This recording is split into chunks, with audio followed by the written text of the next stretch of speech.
Sobrang sarap sa pakiramdam na makita yung mga dating nag-house sa Reels at TikTok. Ngayon, ang gaganda na din ng buhay.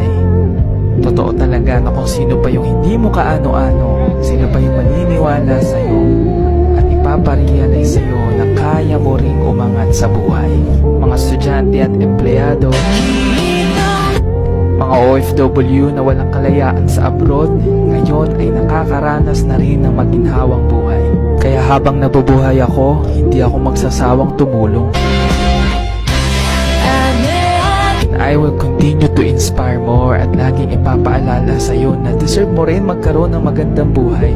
Deserve mo rin maka-experience ng masarap na lifestyle. Thankful for this online platform, guminhawa ang buhay ng bawat isa. This is my family.